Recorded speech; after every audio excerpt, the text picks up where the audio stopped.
Okay, I think we are live now. So we just do an audio check.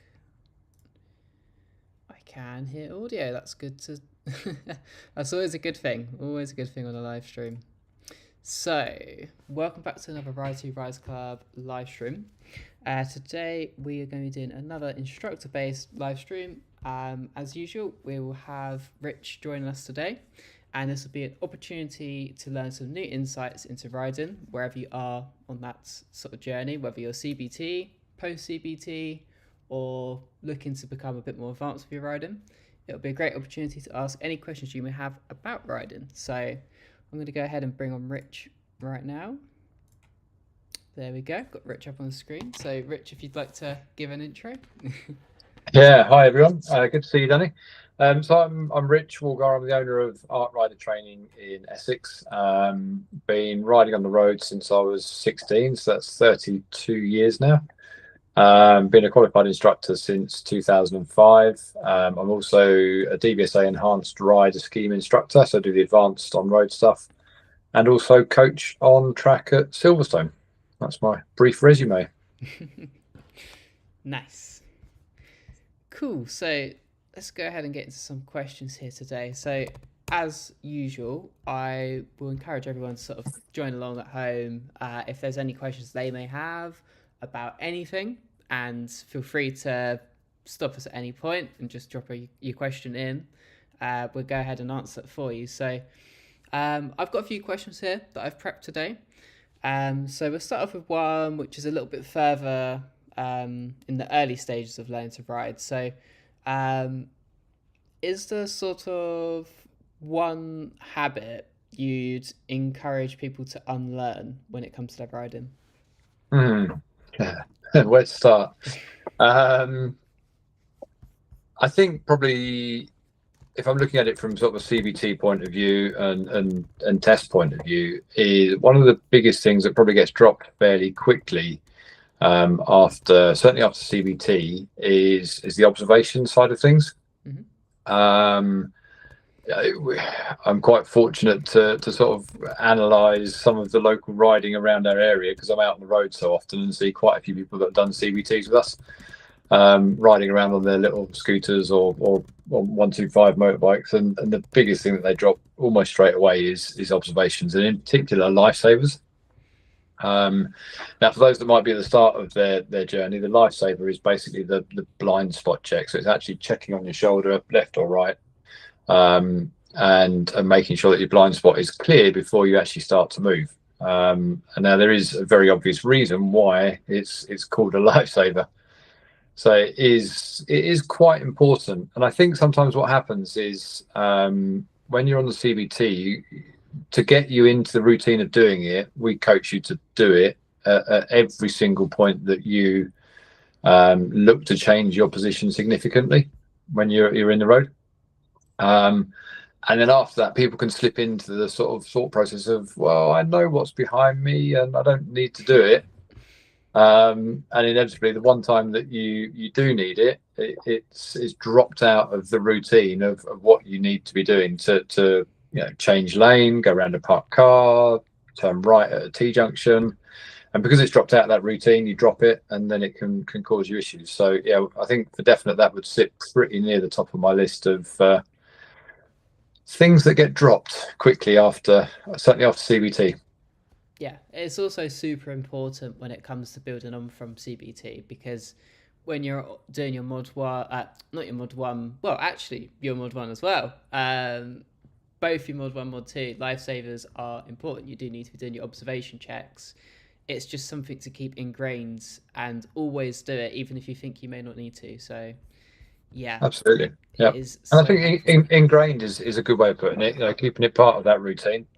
I mean, it's so much part of my routine that I'll even do it walking down the aisles of Tesco's, pushing my trolley before I change position to go around somebody who's looking at the baked beans. I do actually drop in a little lifesaver and then move my position. So it maybe not quite as important in the aisles of Tesco, but out on the roads it's definitely important. Yeah, well, when you're in position B going around Tesco, well, Yeah. Who knows what could happen? who knows what could happen? Yeah. So we've had some questions drop on through. So let's Excellent. see. One from Ray here. So, hi both. Do you think that CBT training and input is realistic to achieve in the time allowed? I believe it should be at least 2 days. So this is a question that's been rattling around the industry for quite some time. I think possibly it's been accelerated and brought more to the forefront of people's minds with, I think, the sort of the delivery market and some of the standards of riding that's on display in certainly in sort of urban centres. So yeah, there is a valid argument for increasing the CBT time and input that's needed, and the DVSA are definitely looking at this. Not necessarily to push it out to 2 days, but looking at ways that they can improve the CBT to make it more effective, I think is probably the best way of putting it. But at the same time, what we don't want as an industry, as motorcyclists, is we don't want any more barriers in the way of people coming on to ride a motorbike.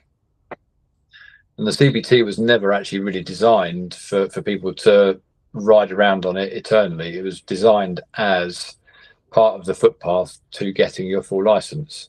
So CBT, then at the time, 1 part practical test. Then obviously theory tests were introduced, and then it split out into the 2 practical tests for full license. So it was always designed as a stepping stone to full license. Unfortunately, what does happen is it gets used by people that just want to eternally ride on a CBT with only doing a 125 on L plates. So yeah, I think there is definitely scope for it to be made more effective, for it to be set up in such a way that it allows us as instructors to give more actual practical training. So maybe taking away some of the classroom stuff, there's definitely scope for that. If I put my commercial hat on for a second, my fear is that if we put it to a 2-day, that it potentially blocks people from coming in to riding motorbikes, which isn't, in my opinion, any good for any of us. Agreed. Yeah, so I mean, it also in a sense can be 2 days, because if you don't get your CBT certificate on the first day, you'll still go back and have your second go at it. So absolutely, yeah, and you beat me to it on that. That's one of the things I was going to finish off on. There was the fact that the industry in theory should be self-regulating, and if all schools were at the required standard of delivering that, they would be doing it properly and then not signing off people that aren't ready to go out on the road without an instructor waffling away in the rear. Yeah, and we've also got a sort of follow-up question from someone else here. So it's on the same sort of topic of CBT and how it kind of works. As an instructor, what's your opinion on the theory test not being mandatory for CBT? Yeah, so again, another very relevant and pertinent question, and again is another thing that's also being discussed currently. Yes, throughout the industry. So again, I do actually sit looking at this question with 2 hats on. So I've got my road safety hat on, and I say, yeah, absolutely. Let's have that theory test, and that would certainly make our life easier, which again allows us to give more practical training, which hopefully then turns out better, safer riders that are riding on the CBT. I take that hat off and I put my commercial hat on, and it does scare me slightly that again it's another block in the way of people dipping the toe in the water of motorcycling. We get quite a lot of customers that come to us and do a CBT just to try out, just to see what it's all about and see if it is for them. So yeah, I do sit on the fence a little bit on this one. The road safety probably just about tips it, but I really don't want to see any other sort of blocks in the way for people to get into motorcycling. Yeah, it's a bit of a balance of that one, isn't it? It's because it's another thing that can put people off of discovering something they may really enjoy and something they really want to go and do. But it does also aid safety. I Absolutely. think, Yeah. and this, not to seem like I'm spreading misinformation or anything. I have no idea if this is accurate, but I heard something about perhaps if they did that, there was talk about it being a 250 they'd allow, but I'm not. I've just heard this, so I'd be very surprised if that ever became legislation. I mean, the thing is with that, when you look at some of these 250s that are out there now, they're pretty capable machines. yeah, So I'd be very surprised if it actually changed the capacity. yeah, But there may be ways that they can, incentivize people to do that route and potentially speed things up or get a better, more effective, practical CBT carried out. yeah. I just have heard there's a conversation about it, and I'm not. We'll see how it goes. It's definitely been spoke about the theory side of things. So, and there is still the theory side in the CBT. There's just not the test side of things. So, Yeah, absolutely. Yeah. and we've got a couple more questions coming in here. So, got one from someone called Beats the 9 to 5. Hi guys, I failed my CBT for the first time as a brand new rider. Just got to go back and complete the road ride. Do you see that often? So, hi, great question, and one that's regularly asked with CBT stuff. First things first, don't forget the T of the CBT stands for training, so it's not actually a test. So there is no pass or fail. So turn that bit round to a positive. It's training. You've got to reach a required standard of control of the machine to be safe enough out there on the road on your own. And that's what the instructor would have looked at. Okay. Do we see it often? Yes, we do. Absolutely. We can have a group of 4 people in on CBT, and they've all got a completely different sort of take on what they're trying to achieve. They've all got a completely different starting point. Some of them may have ridden off-road as a kid. Some of them may have never even seen a motorbike before. That bit's probably unlikely. I may have just made that bit up. Some of them have turned up and they've never even ridden a push bike before, and they're expecting to be able to jump on a motorbike. So everybody's got a different starting point. The key thing is that it's about the safety, okay, and that's what they're looking for. So yes, it happens. Yes, it happens regularly. No, you haven't failed, and you're going to go out and smash it. Yeah, absolutely. If you don't get it on the first try anyway, it really doesn't matter. It's training, and Yeah. the more training you get, the better you're going to feel when you first get on that bike for the first yourself solo for the first time. So it's all about keeping you safe, right? So Absolutely, 100%, Danny. Exactly that. And one thing I will say as well, which might help, is the number of times that we see people that don't complete their CBT on the first day, and they have a week in between coming back to us, and they come back in. They've never not ridden a bike in that week off. Right, they've thought about it. They've processed it a little bit. They come back in, they get on the bike, and they're a completely different rider to when they finished the first day, even though they've not even touched a bike in that gap in between the two. And what happens is your brain starts to process it. And quite often we say to people, you can sit at home and you can visualize what you need to do for the pulling away or the stopping or the slalom or the figure of 8 or the U-turn. And the brain does its sort of filing in that week. And what you'll find when you go back to complete your CBT is that the brain now knows where to go to, and the pathways all start connecting up, and the brain knows where to go to get the bits that you need to do the exercise that you might be struggling with. Yeah. Just revisiting stuff is always beneficial.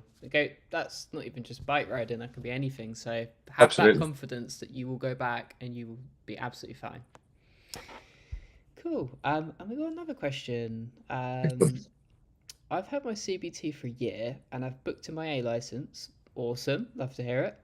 And that is a license train over the next 3 weeks. Any tips for prep? Any tips for prep? Yeah, so tricky to know whether or not you're right or you've been riding in that year since CBT. That'd be, if you could drop that in, that'd be a helpful bit of information. Yeah. Just try and steer it a bit better. So prep wise, there's obviously highway code stuff that you're going to need for the Mod 2 side of things in particular. Be well worth having a brush up on that. There are some good bits of information out on things like YouTube and stuff like that, but be selective and be careful with what you look at. If I get somebody who comes into me and says, I really want to start looking at YouTube, I quite often say to them, right, we'll go and find some Module 1 test videos, but mute the sound. Yeah, don't let any of the stuff that you might see on social media or YouTube and stuff like that dilute from what you're going to get from your instructor. Okay.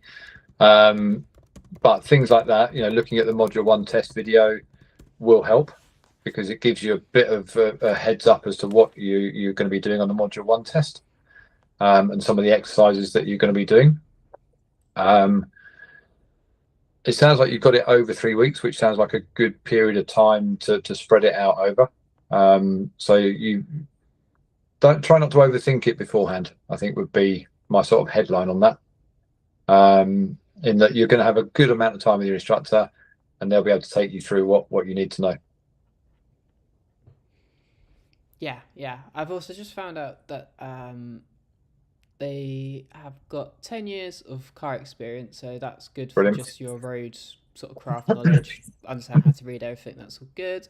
And yes, they do have access to 125 currently. Cool. So bum on seat time. Some people say, I don't want to go back onto the 125 after the big bike because it will feel weird, or it might trip me up, or it might get me thinking about different things. It's still a motorcycle, in my opinion. Yeah. So if you can get some bum on seat time, even if it is going back out and refreshing yourself about the slow riding technique and stuff that you used on your CBT, and then working on some of the bits that the instructor will give you over the period of your full license training, then do it. For me, bum on seat time is so invaluable.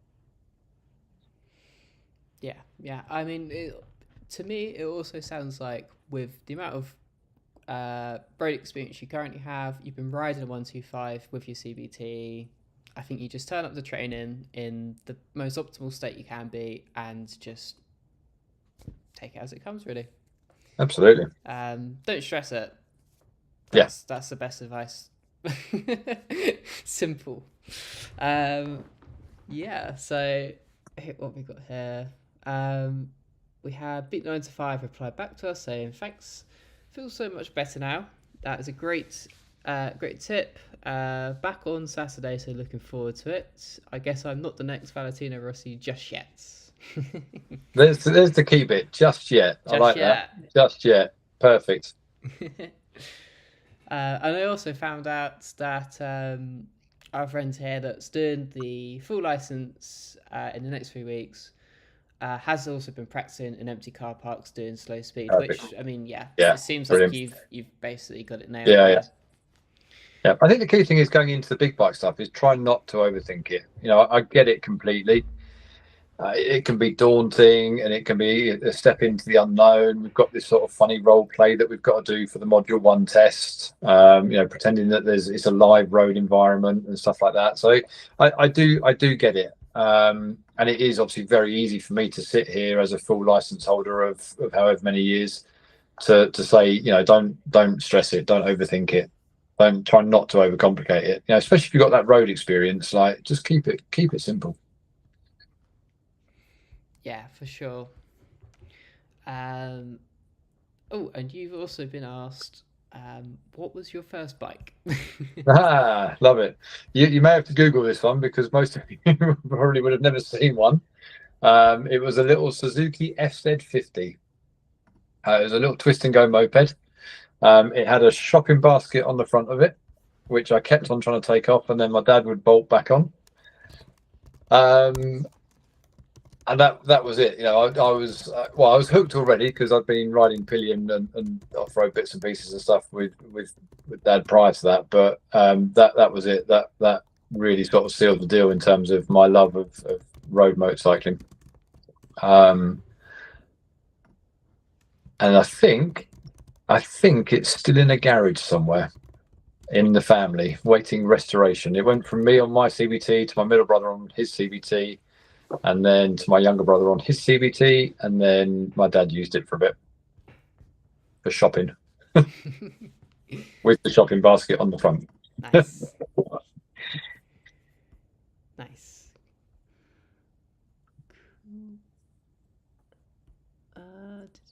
Oh, we had another question which I missed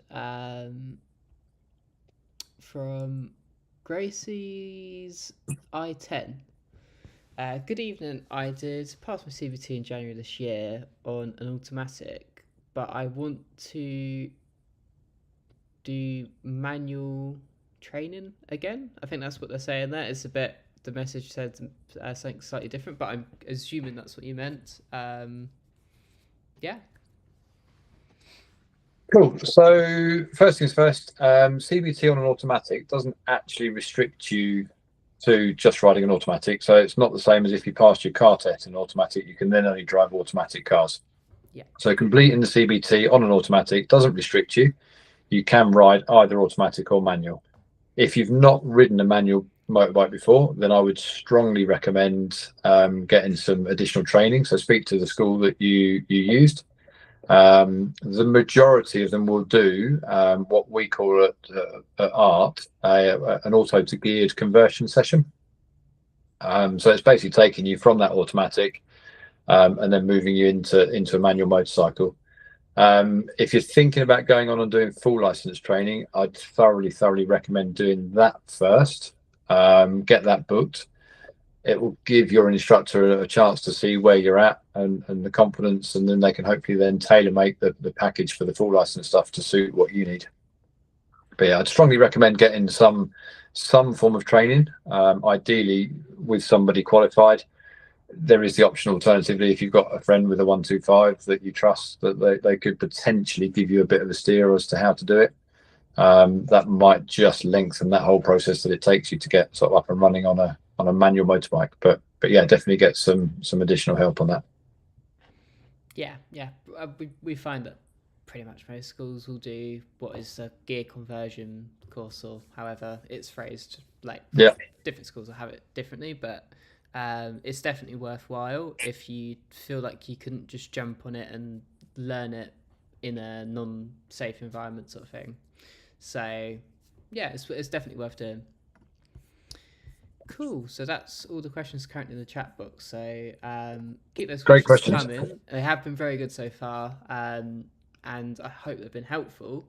What would be quite interesting is that for those who are watching, perhaps if you let us know like where you are in your riding journey, like we've got a rough idea with some of the questions that some people are either about to redo their CBT or about to go do full license, but it'd be cool to see what everyone's up to. I've got some more questions that I've written down myself, so we'll get into one of these now. So what do riders get wrong about confidence? Good question. So I think if I look at it from the sort of the training school point of view, I think the majority where I would class them as not quite classifying their confidence correctly would be those that come in and say, "Oh, I've ridden for years and done this and done that, and you know, I've ridden illegally," and that sort of overinflated confidence. And then what that does, it kind of shuts them down to then taking on board anything else, or any sort of positive criticism or learning or anything like that. And I think that's the tricky bit. As you progress down your motorcycling journey, you're going to become more confident.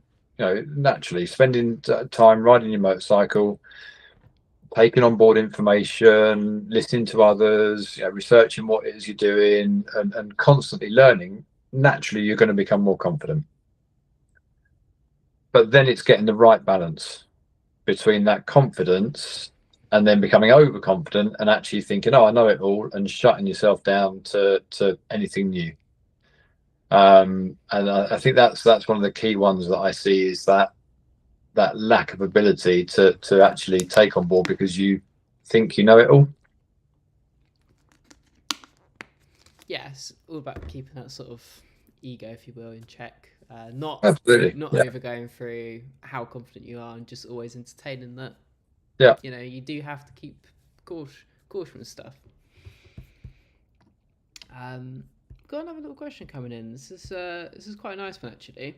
Um, Once I pass CBT, is it worth going for Mod 1 training straight away or getting a 125 to practice first?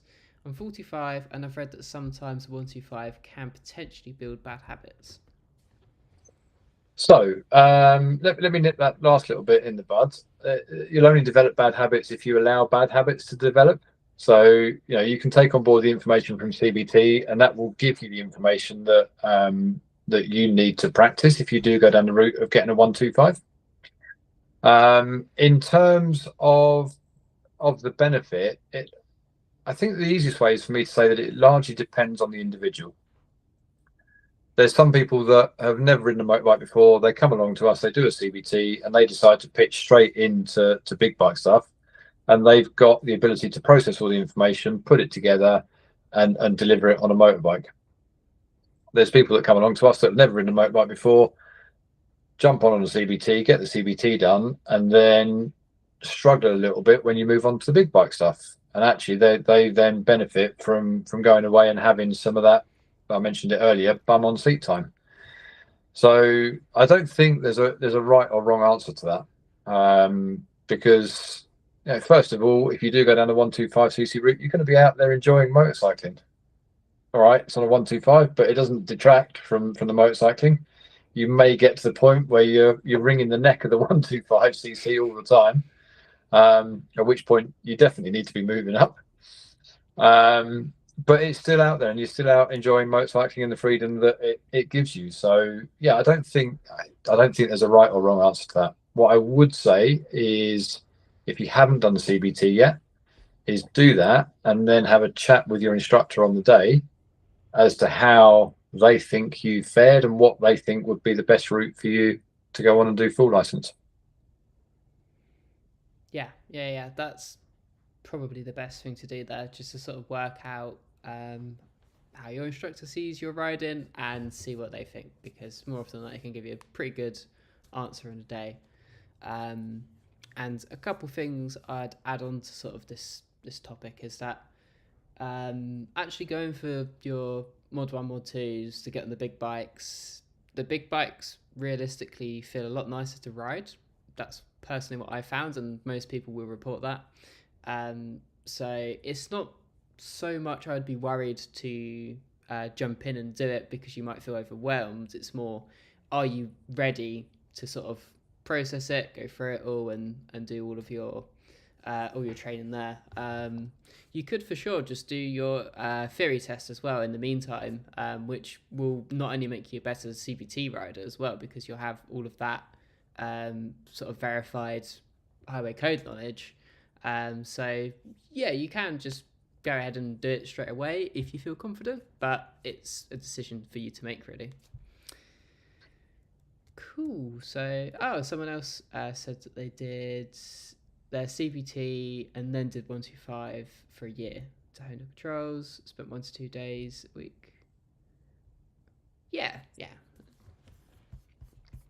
Cool. So I think that hopefully has answered your question there, beat the 9 to 5. So as always, just keep those questions coming in. We'll go back to a couple questions here. So what's a good one? What have we got? How do you get into that flow state when riding, and what breaks it? The flow state when riding. Yeah, good one. So right, for me, I think that the second I'm starting to put my gear on, my brain trips into the mentality of I'm about to ride the bike. Now, whether that's going out instructing or on track or just for a pleasure ride or whatever it is, the instant that I'm starting to get things on, and that could be trousers, jacket, boots, gloves, the brain is starting to activate, and it's starting to go into the mentality of, right, let's turn on to and focus on the task that we're about to do. And for me, one of the biggest pleasures of motorcycling is that complete focus and that ability to sort of switch off to any of the outside noise or distractions or anything like that. That's what really helps me get into the flow is being able to completely switch off the brain to everything else other than what I am doing in that exact moment, which is motorcycling.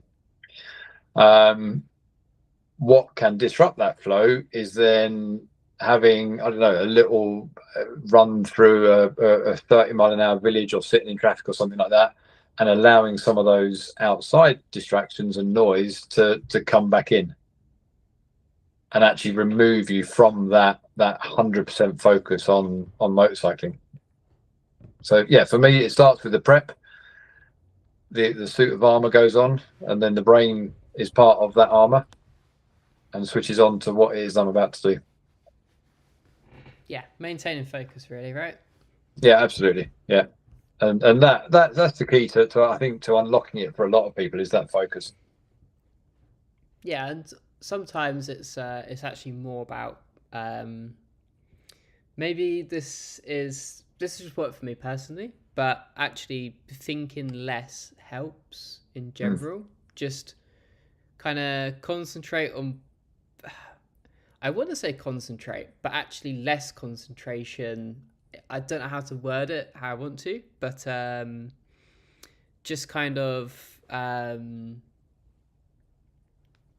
for me, when I was doing some of my training, I was concentrating too much on perhaps like the dials on the bike or other like controls on the bike, but just sort of allow myself to just like look forward. That really just helped with keeping in that sort of flow state of stuff. So I think what I would say there, you're absolutely spot on right. I think if you change that concentration to focus, yes. because for me, focus similar to a camera, you can change it, and it can sort of flow up and down the road.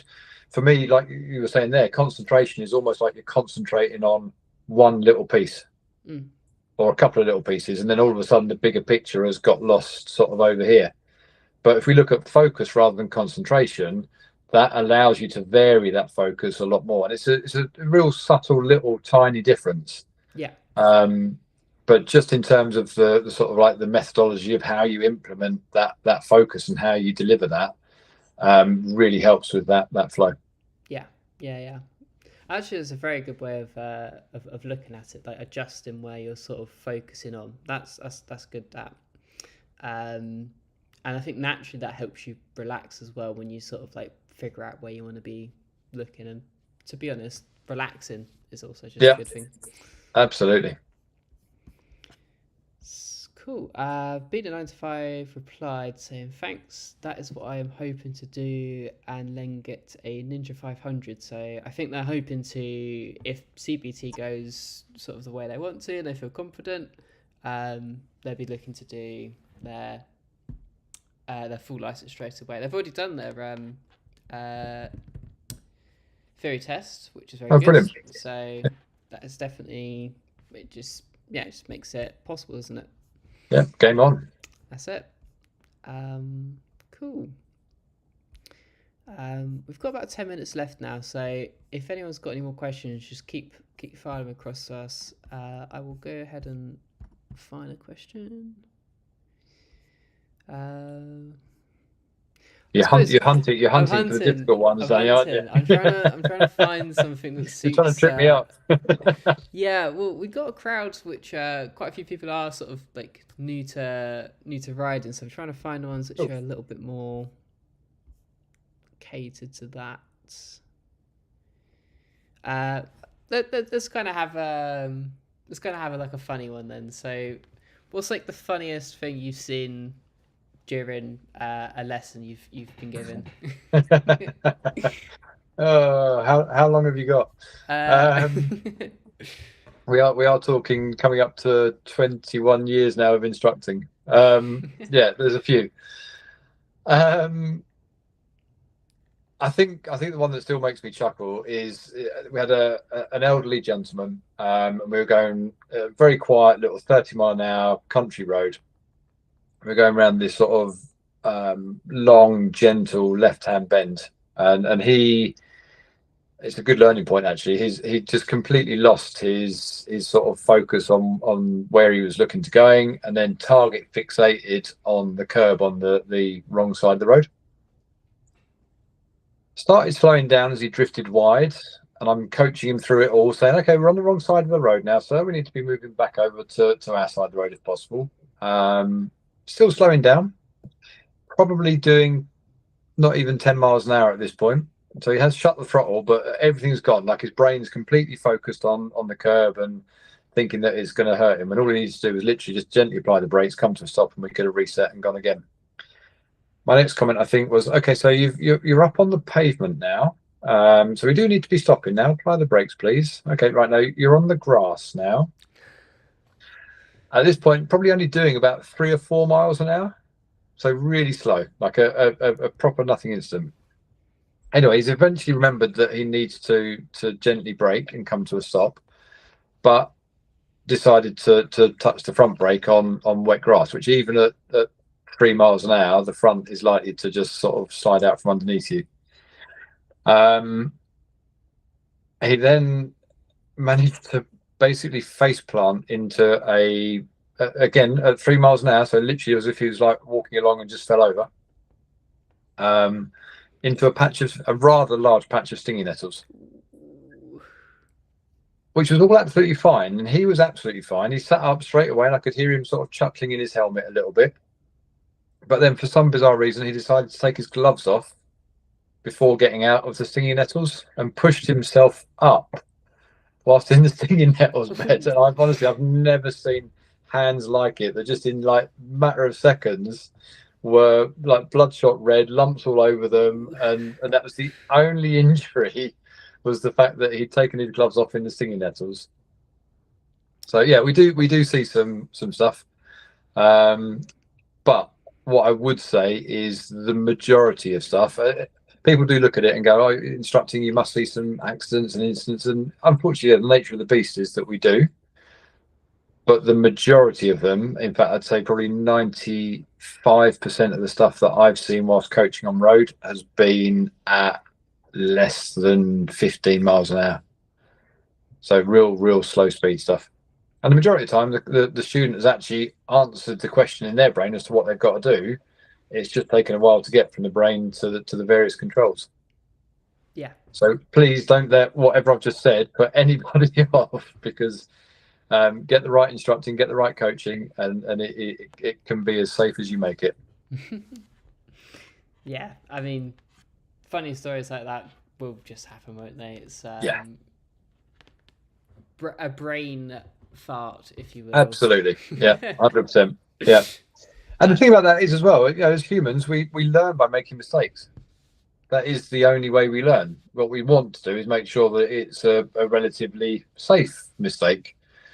So don't, if something does happen to you on your CBT, if you drop the bike, if you stall it, if whatever happens, try and put it away as quickly as you can, because if you hang on to it, you're never going to let yourself move on to the next bit.